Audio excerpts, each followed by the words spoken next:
What's up, BookTube? Back with another weekly update. Now, I didn't do my weekly update for last week, and it was simply because I was sick. I would love to say that I'm better than ever, but probably many of y'all who view this video will probably be like, probably not. Still just as boring as ever. But, that being said, I do got good news. I did get to finish a book. And that book was Cradle Lake by Ronald Malfi. Now, let me just tell you, before I get into my review of this book, this was a book that I was really looking forward to. I am a gigantic Ronald Malfi fan, and I only expect the absolute best out of this guy. I really do. I think he's the next Stephen King. To be honest with you, I actually think he's a little bit better than Stephen King. I know, high praise, but I really do enjoy this man's work. That being said, this book, how do I put it? It started off really good. Like, I'm talking about it started off really good, and it lasted really good till I got about a little bit over the halfway point. I think on my Kindle, I think it said I had about 65% read. And I'm thinking, you know what? This book could very well be right up there with Blackmouth with me about how much I'm actually enjoying it. I enjoyed the main character. The suspense, the atmosphere, just that haunting mood that all these Ronald Malfi books seem to have, that escalating dread that just really just grips at your very heart, was all there. It was all there. And then I had, I don't know what you would call it, an epiphany. Reading a section of that book, and I was like, wait a second. This is really repetitive. And it really, truly is. Now, I'm not going to give away many spoilers when it comes to this book, but it's almost like a rinse and repeat. And it all persists around the lake. The characters' kind of behavior on certain things kind of just does the same thing. Like he'll get done with something when it comes to the lake, and then he'll do the exact same thing. And then most of what goes on in this book transpires during dreams or hallucinations, which I'll be honest with you, after I finish this book, I'm not quite sure. I'm not quite sure if all of it was hallucinations. I'm not quite sure if what he saw was real in a lot of different ways. I don't think I'm giving anything away when I say this book is about a magical lake that heals people. But like many things in horror, it also takes things away as well. Basically, this lake can choose to help or harm you. But there was some things in it that personally I thought was incredibly creepy. I thought the vines were incredibly creepy. I thought kind of the way that some of the people in the story, the neighbors in the story, the town just in general, how they behaved towards it, I thought was really interesting. What I just did not enjoy on that last half, and that last half, really, when I say that last half failed me tremendously. Like, it literally went from like a 5-star read to it just dropped. And it just dropped significantly. Like, I'm talking about to the extent where that this book is maybe about a 2.5 star for me. And it's not because it did anything completely and totally wrong. It's just I felt like about halfway through there was not a story there. Like, he had an idea for something, and look, if you're an author, you know where this is going. You have an idea for something, and it's a really cool idea, and you got really cool characters. But then you get about, I don't know, 2-3 chapters into it, and you realize, I don't really know where these characters are going. I don't really know where where this is leading to. And so you start just kind of going through the motions, and I kind of felt like this was the motion. He's like, well, was a good idea. Let me go back to it. Like in the effort of maybe trying to really grab that dread that was there at the first time that it happened. I think he was really trying to grab it after that point. But there were just some things that just did not gel with me too well. One, there was a lot of side things that I felt like did not really need to be in there. Now, I will say this. This is a book that deals with self-harm. This is a book that deals with miscarriages. And, anyone who's ever been through anything along those lines or knew somebody who had been through it, especially if it's something that hits close to home, this book at times is really hard to read. It really, truly is, or at least it was for me. Me personally, I didn't enjoy that aspect of it. I didn't feel like it added anything to it. I almost kind of felt like it detracted from the actual story itself in a lot of ways. So that to me was a negative in that aspect of it. Another thing was it was a little bit cliche, magical lake in North Carolina that deals with Native Americans, and he goes off on this little journey about the spirits and things along those lines, and it goes nowheres, literally nowheres. Not trying to spoil it, but it literally does not pay off. Hated that aspect of it. Just literally hated that aspect of it. I wish it would have been cool if it would have gone somewheres and we could have got somewheres and we could have got some answers over something. We just didn't. It was just, it was just a slow rate of just basically losing your mind. And so overall, it was a great premise, great atmosphere, haunting mood, escalating dread was there. But the rinse and repeat, along with the subplots that didn't go anywhere, and really, if I just think about it, as much as I did enjoy some of the neighbors of this, they were really very one-dimensional, and it really didn't go anywhere, and that actually was a negative to me. But this book had such a bad last half that it literally brought it down to, in my personal opinion, I would give it about 2.5 to maybe a 3-star read. Really, it's somewheres in between there for me. So that's very disappointing. Very disappointing because, I went into this a week ago thinking, this might be another 5-star read. This might be better than Blackmouth, which is saying something because that book was amazing in my personal opinion. That was one of my favorite books of last year that I read. And I thought this book was going to be very similar to it. I thought it was going to be even better.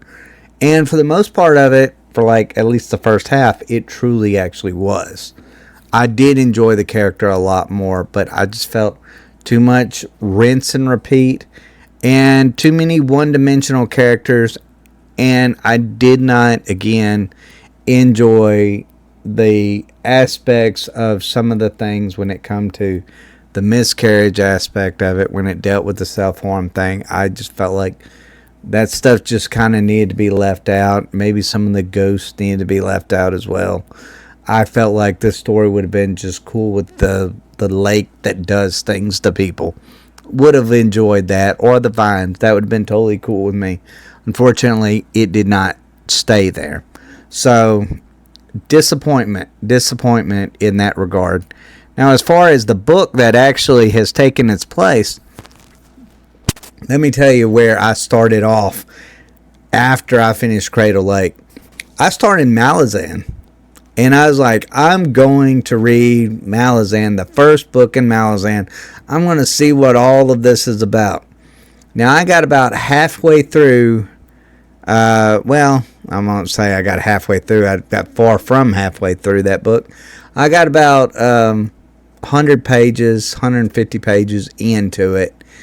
And I just realized this one thing, and it wasn't nothing against Malazan. I am going to go back to it. But I just was not feeling that book at that moment. That was just not the right book for me. And I realized I didn't want to ruin the experience, because Malazan is a book that you really have to kind of take your time to read, to really think through, and to really be in the mood for it. And I just wasn't, and I didn't feel like I'd give it a fair shake. So I went back to Old Reliable. And that's the fourth book in Lockwood and Company by Jonathan Stroud. Now, this is an upper middle grade book, but it's one of my favorite series. I love this book. I don't care if you're an adult. You will enjoy this book if you read this. This is a great series with fantastic characters, with original world building.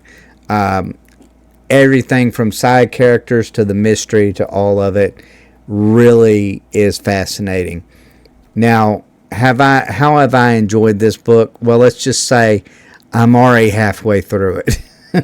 And I just started it at the beginning part of last week. So that tells you how much I've actually enjoyed this book.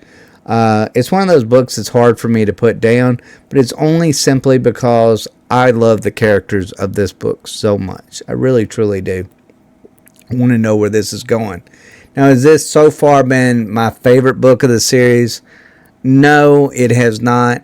I do believe that, at least for me, and it seems like I'm in the minority when it comes to this, a lot of people enjoy the later books in Lockwood and Company, but I've found that I actually enjoyed the beginning, the first 2 to 3 books. Well, really the first 2 books the most. And then it seemed like the third, I enjoyed it a little bit less. The fourth one, I'm enjoying the character work, but I'm not as invested in the story overall. I would say the one thing that actually does drive me crazy about Jonathan Stroud, Lockwood and Company books, is really it doesn't start off in a normal way that most books start off, where you have the initial premise and then it builds into something.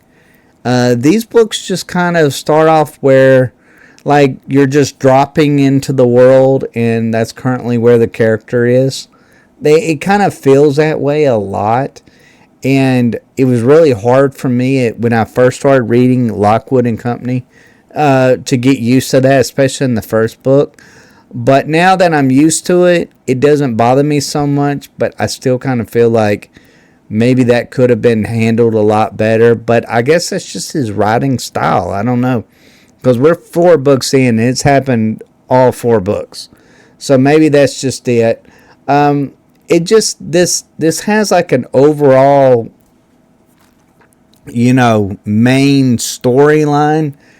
But to be honest with you, I'm about 4 books in, and I really don't have that. This isn't like a Harry Potter or a Percy Jackson, where that, you got Voldemort, you've got, the Titans, you've got, something in Percy Jackson where you're like, all right, well, this is what this is going to build up to with Kronos. You don't have that with this. You just got an impending dread, I guess. And that's kind of where these books lead. But I almost kind of think, you know what? Do we need really that main, premise to really enjoy these books? I just really enjoy these characters, to be honest. I enjoy the story. I enjoy the world. I'm enjoying my time with this book. Is it my favorite time with a Lockwood and Company book? No, it is not so far. But it's still a really fun read, and I'm having a blast reading it. I'm glad I decided to go with this one instead of Malazan, because this just hits the right mood that I'm currently in. I'm not wanting a really hard read. I'm wanting just a chill read for February, and that's what I feel like I'm getting with this book. All right, another kind of chill read is Here Be Dragons. Now, this is a fun book. It is a fun book. It's not a book that you can take seriously very much, but it's I've enjoyed my time with it. But it's a book that I found that I can't read a lot of. Like, I don't put it down and then be like, I can't wait until I can read that again. It's not one of those. Like, it's got an interesting premise. The premise of it is Last Dragon, hero down on his luck, semi-retired, comes back to save a dragon egg. Simple story is that, and he's being chased by other heroes who wish to destroy the last dragon. That's really where it comes down to. Now, are the characters great? They're mediocre to good. I do enjoy some of the humor in it. I think some of the humor has actually kind of made me laugh. Is this going to be like a 5-star read? No. It's probably going to be somewhere in there like a 3-star read. But you know what? It's kind of the book that I kind of needed at this very moment. It's not a book that I'm probably going to be remembering, I don't know, let's say, a year from now. This isn't a classic by any stretch of the imagination, but it's a fun read, and it's one that I specifically going about, I don't know, I'm probably about 65 to 70% done with this book so far. I personally would recommend this book to people if they just want just a fun read, almost kind of like a Lockwood and Company, just a book, but this is more for adults. But it don't take itself too seriously. It almost reminds me of a Pratchett book to a certain extent, like a Discworld book. That's the way this kind of feels in a lot of different ways. So if you enjoy those kind of books, give Here Be Dragons a chance, because it hasn't disappointed me. It hasn't made me thrilled to read it, but it hasn't disappointed me either. Now, as far as talk about another old reliable, it's a John Gwynne book. Like, you can just read John Gwynne and just be like, you know what? You know what you're getting. And this book, he doesn't let you down. Like, he just really just doesn't let you down. Talk about old reliable. John Gwynne is actually that way for a lot of people, and for at least me as well. I go into a John Gwynne book and I realize I'm not going to hate it, but I'm also not going to be overly like blown away by it either. Like, this to me isn't one of an all-time series that I'm going to be going back to and being like, you know what, that was a great read. But it does have an all-time favorite character in Orca. Now, in this book, she has taken more of a back seat, and there's been more point of view characters in this book than what there was in the first one. Now, I'm currently I think I'm 80% done with this book so far. The last book, from what I remember of the last book was okay all the way through, and then it hit that peak at the very end that was just blew me away. This book, though, is been more consistent. I've enjoyed my time with it. I've enjoyed the new point of view characters, surprisingly enough. And there's some point of view characters that I really went into this thinking, why do we have these people in that? But I've actually enjoyed some of the newer POV characters than I've enjoyed, going back to some of the older ones in this. Still enjoy Orca, Varg, all of them, but I will say I've been really impressed by some of the new POV characters. The story's great. It feels like it's building to something. I've enjoyed it. I'll be honest, this is a trilogy, but I could have probably been excited to read 5 books of this So I'm going to be disappointed after I read this one. Am I going to go right straight to the third one? Let me rephrase that. I'm going to be disappointed that there's not more of them other than the third book. I'm not going to go into this third book immediately, though, after this one. So overall, so far, 80% through, probably a 4-star read. That's how I personally feel towards this book. Talk about another one that I'd recommend. I can honestly say I don't think this book is going to let me down towards the very end. I don't think this is going to be like a Cradle Lake where it just like drops completely off the map towards the end. I just trust John Gwynne that much that I'm like, he's going to stick the landing. He's going to stick the landing. And if it's already a 4-star read, who knows? It might even go up from here, because if it's anything like the ending of the last book, hey, you know what? I'm in for a really good time. But overall, yeah. And then I got this one, Dungeon Crawler Carl, Book 5. The Butcher's Masquerade. Now, this is one that I'm probably about halfway through. What can I say about this? I mean, it's fun. It's fun. I mean, I like this book. I don't hate this book. I've enjoyed many of the character work of this book. It's just, this just kind of feels like sometimes when it comes to, it's like Mike Book Reviews really kind of went over this, where, you got this grand scheme of things that's going on, but you get so little information about that it just kind of feels very, I don't know, in the world kind of thing, not grand scheme kind of way. That it kind of takes away a little bit of something. And I just personally kind of feel like with The Butcher's Masquerade, at least so far in it, I've enjoyed Donut and I've enjoyed Carl, but a lot of the side characters not really flowing with me so well. This specific world right now is just not gelling with me right now. I enjoyed the previous book a lot better, The Feral Gods. It just seemed like that world and kind of, the side characters that you see in it were just a little bit more enjoyable, which I know a lot of people, they would disagree with me on that one.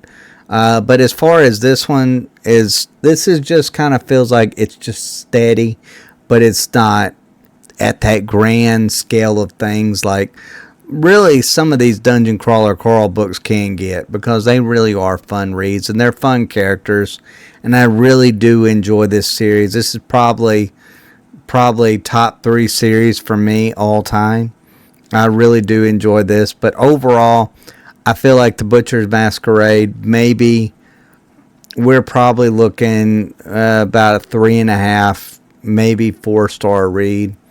And I say that like I'm disappointed. That's not bad, but it's also not great either. But this is a series that I can honestly say, unlike what I was talking about, The Hunger of the Gods, where that I will be going into the next book. I am determined to go ahead and finish Dungeon Crawler Carl, and really before this summer. I am determined to do it, and I do believe I will finish this book or this series by this summer, so that I can catch up. And I think it's got one more book, or I think one more book or 2 more books in this series left to go. So I'll at least be caught up on that one. But overall, it's steady, but it's not anything that's really impressed me. Side characters are lacking. Kind of feels a little bit repetitive to a certain extent, but who knows? Might pick up. I might be feeling differently. I kind of feel like I'm a little disappointed that's a 3.5 to 4 star read, even though that's pretty good. But I think that just details about how much I've actually enjoyed this series overall. But overall, guys, that's where I currently am standing with these books. I've enjoyed this month. This book is this month. I don't feel like I've been very productive, which I really truly haven't been very productive. Compared to previous books. Previous months. But overall, maybe I'll have about... I'm hoping that I'll at least have 3 books finished by the end of this month. And that's bad for me. But you know what? Hey, it's February, and I've been reading some big clunkers. So I'm not reading the small books that I was thinking I was going to do. They're kind of middle books when it comes to length. But overall, that's fine. I'll have, hopefully, Hunger of the Gods taken care of. Probably Dungeon Crawler Coral taken care of as well. So that'll put me close to the limit of where I usually am. But overall, guys, let me know what y'all are reading. And let me know if y'all read any of these. And what do y'all think? Do you think I was a little bit hard on Cradle Lake? Do you think I'm a little bit hard on Ronald Malfi? Let me know what y'all think if y'all read Cradle Lake. And as always, guys, thank y'all so much for watching, and y'all take care.